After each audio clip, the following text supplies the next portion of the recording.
8 दिनों से चल रहे शिक्षा मित्रों के शांतिपूर्ण प्रदर्शन के बाद उत्तर प्रदेश की राजधानी के इको गार्डन में शिक्षा मित्रों टेट पास ने किया भगवान बजरंगबली का सुंदरकांड। नमस्कार, मैं अमित कश्यप और आप देख रहे हैं हंगामा टाइम्स न्यूज। जहां टेट पास शिक्षा मित्रों द्वारा अनवरत चल रहे शांतिपूर्ण धरने के 8वें दिन या सुंदरकांड का पाठ। वही आपको बता दें, टेट उत्तीर्ण शिक्षा मित्रों के संगठन शिक्षक शिक्षा मित्र उत्थान समिति उत्तर प्रदेश के नेतृत्व में 27 मई से चल रहे शांतिपूर्ण धरने को लेकर इको गार्डन लखनऊ में आज 8वें दिन टेट उत्तीर्ण शिक्षा मित्रों ने 3 जून को सुंदरकांड का पाठ किया और जिस तरह से हनुमान जी के नारे लगाए, आइए आपको दिखाते हैं उत्तर प्रदेश की राजधानी में कुछ अलग अंदाज में शिक्षा मित्रों ने 8वें दिन के प्रदर्शन पर क्या कुछ खास किया। ये डालते हैं एकता गुप्ता, चीफ सब एडिटर की एक रिपोर्ट पर नजर। नमस्कार, मैं एकता और आप देख रहे हैं हंगामा टाइम्स न्यूज। कड़ी धूप के बाद आज बारिश का भी सामना करता है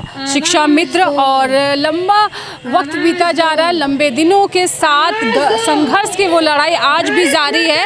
जहां आपको बता दें कि ये सभी शिक्षा मित्र वो हैं जिन्होंने गाँव में गली गली मोहल्लों में शिक्षा के प्रति जागरूकता फैलाई है। लेकिन जो शिक्षा के लिए जागरूकता फैला रहा है वो आज अपने हक की लड़ाई के लिए इतनी कड़ी धूप में बरसात में यहाँ मौजूद है। आइए बात करते हो, जानते हैं कि अभी तक के धरने में जितने दिन गए कितना उनको सफलता मिली है। बात करते हैं कि ये जितने भी दिन गए हैं धरने के, कुछ सफलता मिली है। मैम, आज धरने का 8वां दिन है और हम लगातार यहाँ प्रयास कर रहे हैं। हम 1,46,000 शिक्षा मित्र कार्यरत हैं उत्तर प्रदेश में, जिनमें से लगभग 50,000 टेट पास हैं। जो सहायक अध्यापक की न्यूनतम योग्यता सरकार के द्वारा निर्धारित की गई है, हम उसको पूरा करते हैं। आज 8वां दिन हो गया हम यहाँ बैठे हुए और बड़ी शांतिपूर्वक तरीके से, न कोई किसी प्रकार का हा हुल्ला या रुकावट या कोई वाहन को रोकना या सड़क पर बैठना, किसी प्रकार के ऐसा कोई कार्य नहीं है, ऐसा कोई धरना नहीं है, बिल्कुल शांतिपूर्वक है। हम चाहते हैं कि माननीय योगी जी से, माननीय मुख्यमंत्री उत्तर प्रदेश हमारी एक बार मुलाकात हो जाए। 8 दिन से अब तक कोई मिलने नहीं आया है। अच्छा, उनके कानों तक खबर पहुंची हो, क्योंकि पूरा उत्तर प्रदेश इस समय इस बात को जानता है कि शिक्षा मित्र इस बार फिर से इको गार्डन या धरने पे बैठे हो, सभी लोग जानते हैं। लेकिन क्या लगता है आपको, वो लोग क्यों नहीं आपसे मिलने आ रहे हैं? ये व्यस्तता है कि कोई और बात? नहीं, ये तो वही बता सकते हैं। क्या आपको क्या लगता है? हमें लगता है कि व्यस्तता ही रही होगी, क्योंकि हमारे जो योगी जी हैं बहुत दयालु हैं, संत हैं। हमें पूरी उम्मीद है कि एक ना एक दिन आपके माध्यम से, जो मीडिया के माध्यम से उनके बात उन तक पहुंच रही है, हमें पूरी उम्मीद है एक दिन वह हमें ज़रूर बुलाएंगे। एक दिन से लेके 8 दिन बीत चुके हैं। इन 8 दिनों में वो जो जोश था वो अभी भी कायम है कि धीरे धीरे कहीं ना कहीं? नहीं, बिल्कुल कायम है जोश मैम। जब तक माननीय योगी जी से मुलाकात नहीं होगी हम यहाँ से नहीं रहेंगे। कब तक? यानी कि 8 दिन के बाद अगर ये दिन पे दिन बढ़ते जाता है, महीना आगे 1 महीने के रूप में ले लेता, तब क्या रहेगा? कुछ भी रहा हो मैम, जब तक मुलाकात नहीं होगी तब तक हम उठने वाले नहीं है। 1 महीना हो, चाहे 6 महीना हो, चाहे साल गुजरे, चाहे यहाँ बैठे बैठे जीवन समाप्त हो जाए, लेकिन योगी जी से मुलाकात किए बिना हम यहाँ से उठने वाले नहीं हैं। तो ये वो शिक्षा मित्र जिन्होंने कहा है जब तक योगी जी मिलने नहीं आएंगे, मिलने का प्रस्ताव नहीं भेजते हैं इनमें से कोई मिलने, तब तक वो नहीं। लेकिन हम बात करते हैं शिक्षा मित्र महिलाओं की। एक गाँव में एक प्रचार करना शिक्षा को लेकर, एक महिला के लिए बहुत सारे उतार चढ़ाव रहते होंगे, बहुत सारी संघर्ष आप लोग देखते होंगे। तो किस तरह का संघर्ष रहता है शिक्षा को जागरूकता के लिए लड़ाई लड़ने वाला? मैम, सबसे पहले तो मैं आपको धन्यवाद देना चाहती हूँ कि आप अपने चैनल के माध्यम से हमारे दर्द को पहुँचा रही हैं। रही बात शिक्षा की, तो पढ़ी लिखी नारी घर की उजियारी। एक व्यक्ति के पढ़ने से एक व्यक्ति शिक्षित होता है, एक नारी के पढ़ने से पूरा परिवार शिक्षित होता है।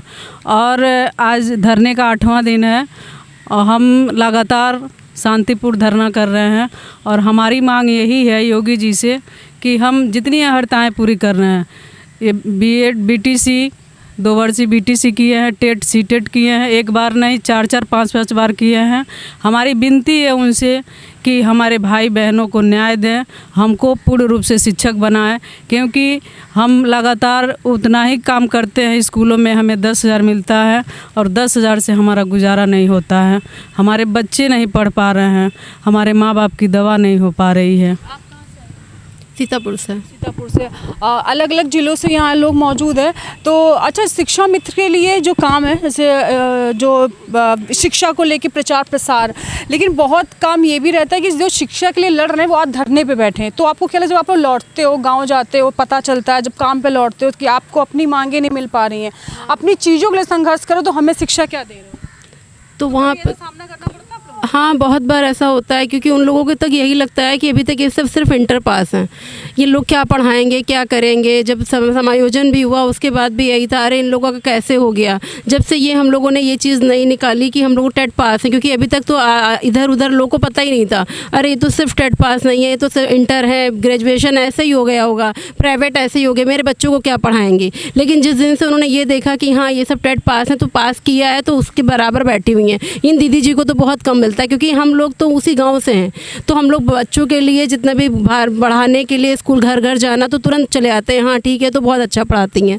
तो हम लोग के साथ में गांव वाले जैसे हैं बहुत ही सपोर्ट करते हैं कि हाँ ये आ रही हैं। इस वजह से प्राइवेट स्कूलों में भी हम लोग बहुत ज़्यादा, वहाँ की स्ट्रेंथ हो नहीं पाती। 2 दिन जाते हैं वहाँ पे, पूरा टाई बेल्ट लगा के भेजेंगे, फिर वहाँ से पढ़ने के बाद 1 महीने 15 दिन जाने के बाद बच्चा फिर वापस आ जाता है। क्यों? क्योंकि बच्चे को कुछ आया ही नहीं, बच्चे को बेसिक नॉलेज आती ही नहीं है। सिर्फ टाई बेल्ट दिखाने से थोड़ा होता है। हम लोग उनकी मातृभाषा को उनसे जोड़ते हैं, बच्चा क्या खाता है, क्या पीता है, हम लोग उनकी लैंग्वेज से जुड़ते हैं, उनकी जो मातृभाषा होती है। हम लोग की सबकी ट्रेनिंग होती है हम लोगों की। लेकिन बात ये है ना कि आप जिस ज़िले से हैं, आपको उस ज़िले की, क्योंकि बाहर से टीचर्स आते हैं, इसीलिए शिक्षा मित्रों की ज्वाइनिंग हुई थी कि ये लोग वहाँ के ही हैं तो वहीं से पढ़ाएंगे। लेकिन पढ़ाने का मतलब ये थोड़ा कि हम अपने बच्चों को कहीं रखाएंगे, हम अपने बच्चों को कहाँ से देंगे। हमारे बच्चे भी तो दूसरे स्कूल, अपने स्कूल में अपने बच्चे को अपने स्कूल में पढ़ाया, क्योंकि ठीक है, उसके बाद में हम कहाँ ले जाएंगे। 8th के बाद बच्चा कहाँ जाएगा, क्योंकि अब करते करते नौकरी 25 साल हो रहे हैं। अब हम कहाँ से अपने परिवार वालों को सारी चीज़ें देखनी है, कहाँ से देखें। 25 साल का लंबा सफ़र है। आप कहाँ से आए हो? मैं मुजफ्फरनगर ज़िले से आई हूँ, 650 किलोमीटर दूर से। मेरे साथ 20-25। तो आपको पता है ना कि अगर ये मांग पूरी नहीं होती है तो फिर अभी 8 दिन हुआ है, आगे भी आपको यहाँ बैठना, परिवार बच्चे सब कुछ हो। हम बैठने को तैयार है और हमें उम्मीद है भाई कि पूरा विश्वास है कि मांग होगा, और मांग पूरा होने के बाद ही इस ये धरना नहीं है हमारा, ये तपोभूमि बना दी हमने। टेट पास शिक्षा मित्रों की तपोभूमि हो गई, और जितने भी यहाँ हैं सब तपने वाले हैं इस पर, और अपनी तपस्या पूरी करके ही लौटेंगे। अपने बच्चों को हमने, कोई नानी के घर है, कोई दादी के घर है, कैसे रह रहा हमें नहीं पता भाई, पर हम जब जाएंगे तो कुछ लेकर ही जाएंगे। संघर्ष शिक्षा के लिए बच्चे करते हैं, लेकिन जो शिक्षा मित्र, वो जो उनका संघर्ष जो रहता है वो रहता है अपनी मांगों को लेकर। और भी लोग मौजूद हैं। आप कहाँ से आए? मुजफ्फरनगर से आया हूँ। अच्छा, शिक्षा आपको लगा था जब ज्वाइनिंग के बाद से कि मुझे ये सब संघर्ष का जो है वो फेस करना पड़ेगा, जब देखना पड़ेगा और अपनी चीज़ों को मांगना पड़ेगा? नहीं, ऐसा तो कुछ नहीं लगा था। उस टाइम तो ऐसा लग रहा था कि हम इतना समय दे रहे हैं और सरकार हमारा कर ही देगी और हमारे बच्चों का फ्यूचर सिक्योर हो जाएगा।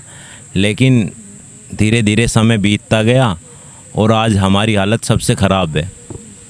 क्योंकि मैं लखनऊ से हूँ। मैम बहुत बहुत धन्यवाद, आपके चैनल को बहुत बहुत धन्यवाद कि हमारी इस पीड़ा को आप उठा रहे हैं लगातार। मैं आपको बताना चाहूँगा कि जैसा कि आपने कहा कि आपकी नियुक्ति हुई तो क्या आप संघर्ष, आपको लगा कि आपको संघर्ष करना पड़ेगा? बिल्कुल नहीं लगा था, क्योंकि हमारी 1999 के शिक्षक पद के जो रिटायरमेंट के अधीन हमारा जो चयन हुआ था, तो उस समय लगता था कि उस समय व्यवस्था भी थी कि जैसे जैसे शिक्षक रिटायर होते जाएंगे वैसे वैसे इन शिक्षा मित्रों को उनके पदों पर समायोजित कर दिया जाएगा। कारण क्या था कि उस समय RT एक्ट नहीं आया था और उस समय एक एजुकेशन जो थी एक शिक्षक की वो इंटर पास थी, और उस समय समस्त जो है शिक्षक जो है उत्तर प्रदेश के इंटर पास आउट हुआ करते थे। RT एक्ट 2009 में आया, और जब 2009 में आया और 2010 में जब वो लागू हुआ, उससे पहले समस्त शिक्षा मित्रों की भर्ती पर विराम लग चुका था। उसके बाद उत्तर प्रदेश में किसी भी शिक्षा मित्र की भर्ती नहीं हुई। पर जो सरकारों का रवैया रहा, बड़ा उदासीन रहा शिक्षा मित्रों पे, लगातार सरकारें बदलती गई और शिक्षा मित्रों के भविष्य के साथ खिलवाड़ होता रहा। हम लोग लगातार मतलब ये मान लीजिए आज 25 साल हो रहा है मुझे, मेरा अपॉइंटमेंट हुए 22 साल हो गए, 24 साल हो गया, और मैं उस दिन से लेकर के आज तक मैं संघर्ष करता रहा हूँ। मेरा समायोजन भी हुआ, समायोजन के बाद 4 साल में काकोरी में मेरी पोस्टिंग रही, उसके बाद समायोजन निरस्त कर दिया गया। समायोजन निरस्त कई कारणों से समायोजन निरस्त हुआ, उसमें एक कारण था टीटी पास। अब जब शिक्षा मित्रों ने कड़ी मेहनत करके उम्र के 40 साल, 45 साल, 50 सालों में जब टेट पास क्वालिफाई किया, उसके बाद सरकार का रवैया फिर हमारे विपरीत हो गया और नाना प्रकार की परीक्षाएं लगा दी गई, नाना प्रकार की चीज़ों को जो है समावेशित कर दिया गया जिसमें शिक्षा मित्र को रोका जा सके। पर ये बहुत ही चिंतापूर्ण विषय है, क्योंकि अब जो है हमारी उम्र लड़ने की नहीं है, हमारी उम्र बच्चों को पढ़ाने की है। हम लोग लगातार जो है उत्तर प्रदेश के शिक्षा मित्रों को, उत्तर प्रदेश के बच्चों को, नौनिहालों को शिक्षा देने का कार्य करता हूँ। और उस अल्प मानदेय पे, जिस अल्प मानदेय को मैं अगर बता दूं तो शायद आपकी आंखों में भी आंसू आ जाएंगे, किस तरह हम अपना भरण पोषण करते हैं, अपना परिवार चलाते हैं, हम ही लोग जानते हैं। पर हम लोग ईमानदारी से उन नौनिहालों को, उन बच्चों को पढ़ाते हैं, क्योंकि वो बच्चे कल को हमारे साथ ही रहने वाले हैं, क्योंकि हम उसी गाँव के हैं जिस गाँव के बच्चे हैं, हमारा विद्यालय है। और हम इस जो है इस समस्याओं से घिरे हुए हैं, इन समस्याओं से हमारा अपना जीवन चलता है। हम ही लोग जानते हैं कि 10,000 रुपये में, वो भी मात्र 11 महीनों के लिए हमको दिया जाता है। और लगातार हम लोग सरकार से विनम्रता से निवेदन करते रहते हैं कि सरकार हमारी बात को सुने। हम ये नहीं कहते कि हम ज़बरदस्ती आपसे कुछ मांग रहे हैं। हमको हमारी योग्यता, क्योंकि पूरा उत्तर प्रदेश योग्यता के अनुसार नौकरी कर रहा है, तो हमें अभी हमारी योग्यता के अनुसार हमें अधिकार दिए जाएँ। जैसे हमने और शिक्षा मित्रों से बात कर, लेकिन अब बात करते हैं अध्यक्ष से कि एक मोती, एक धागे में जितने मोती आज पिरोए जाते हैं वो सब इन्हीं के द्वारा आज यहाँ इकट्ठे, इनके विश्वास पे अलग अलग ज़िले से लोग यहाँ मौजूद हैं। बहुत से लोगों के साथ एक जगह पर जहाँ वो जानते नहीं उस जगह के बारे में मौजूद होना, उनका सुख दुख तकलीफ़ देखना, साथ में सबको एकत्र करके अगर उनका कहीं ना कहीं से थोड़ा सा लो फील कर रहे हैं तो उनके अंदर और जोश के साथ ऊर्जा पैदा करना, सारा काम अध्यक्ष के द्वारा होता है। आपका स्वागत है हंगामा टाइम्स पे। अभी हमने सबसे बात की, सबके अपने दुख है, सबकी अपनी तकलीफ़ है, लेकिन एक दुख जो आपका है मेन, इन सबके अंदर जो भावनाएँ हैं उन सबको एकत्र करके अपनी बातों को सरकार तक पहुँचाने का बहुत कठिन मार्ग है, क्योंकि बहुत सारी समस्याएं सरकार कभी नहीं सुनती है। कभी आपको नेताओं की बातें, कभी बड़े अधिकारियों की बातें, उस तरह से निगेटिवपन, बहुत कुछ झेलना पड़ता है, लेकिन कभी इनको नहीं पता चलता है। तो क्या इस समय 8 दिन के अंदर क्या क्या बीता? 8 दिन के अंदर, जैसा कि मैम आपको पता है कि ये 27 मई से हमारा ये कार्यक्रम चल रहा है, भीषण गर्मी के बीच चल रहा है। और कल जो हमारा 2 जून की रोटी का था, तो वो भी कार्यक्रम हमारा चला था, सबके हाथ में रोटियां थी। और हम माननीय मुख्यमंत्री जी से एक प्रार्थना के तौर पर 2 जून की रोटी की हमने मांग की थी। उसी के क्रम में आज शांतिपूर्ण धरने के 8वें दिन आज हम लोगों ने, आज क्योंकि चूँकि मंगल है, बड़ा मंगल है, और हमारे जो मुख्यमंत्री जी हैं वो संत हैं, हनुमान जी के वो भी भक्त हैं, तो हम लोगों ने आज यहाँ पे सुंदरकांड का पाठ किया है। और एक इस चौपाई के साथ कि कवन सुकाज कठिन जग माही, जो नहीं होए तात तुम पाही। कहने का मतलब मेरा यही है कि हनुमान जी के द्वारा कोई ऐसा काम नहीं है जो किया ना जा सका हो, कुछ भी असंभव नहीं है। और हनुमान जी के ही भक्त हमारे माननीय योगी जी, हमारे मोदी जी हैं। तो मैं उन्हीं से अपील करता हूँ कि हमारे लिए एक चौपाई तो मेरे लिए ये है कि हनुमान जी के लिए है, कवन सुकाज कठिन जग माही, जो नहीं होए तात तुम पाही। सेम यही हमको अपने माननीय योगी जी से कहना है कि आपकी डबल इंजन की सरकार है, आप तो संत हैं। और आज हम आपकी प्रार्थना हनुमान जी के द्वारा, आपकी और अपने जितने भी आप देख रहे हो निर्बल कमज़ोर लोग हमारे बैठे हैं, उनकी सबकी प्रार्थना हनुमान जी के समक्ष रखी है। और आप तो इन्हीं के भक्त हैं। तो मैं आपसे भी चौपाई के माध्यम से, आप मोदी जी से और योगी जी से ये कहना चाहता हूँ कि कवन सुकाज कठिन जग माही, जो नहीं होए तात तुम पाही। हमारी समस्या एक चींटी के बराबर है। आज 8वां दिन है, कल 9वें दिन भी लगातार ये कार्यक्रम चलता रहेगा। और फिर मैं वही बताता हूँ, हमारी मांग वही है कि हमें मुख्यमंत्री जी से मिलाया जाए और मैं मिल करके अपना दुख दर्द उनके समक्ष रख सकूँ। कहीं ना कहीं इस बात का दुख है कि जिनको आप भगवान मान रहे हो, जिनके लिए इंतज़ार कर रहे हो, और 8 दिन बीत जाने के बाद वहाँ से कोई भी छोटा से मोटा कोई नेता या कोई भी आपके खैर खबर लेने नहीं आया? नहीं, कोई नहीं आया है। लेकिन फिर बात का कहीं मलाल है? मलाल तो बहुत सा है, क्योंकि मैं, अब जैसे आपने बताया कि मैं तो एक उनका सेवक हूँ, एक नेतृत्व करता हूँ उनका, इन लोगों का हूँ, इनके दुख का, क्योंकि कम से कम इनको ये जो हमसे दुख बताते हैं तो कहीं ना कहीं इनका दुख कम हो जाता है। लेकिन हमारे अंदर तो वो भी भरा है, हमारा खुद का भी दुख भरा है और इन लोगों का भी दुख भरा है। लेकिन मुझे पता है कि हमारे संत हृदय मुख्यमंत्री जी हैं, आज नहीं तो कल शायद तपस्या से भगवान मिल जाते हैं, तो उसी तपस्या के तौर पर और एक अटल विश्वास के साथ मैं बैठा हूँ कि जो हमारी जायज़ मांगे, हम टेट पास हैं, हमें समाज तो चाहे जो भी कहे, लेकिन आप जानते हो एनसीटी के हम पूरे मानक पूरे करते हैं।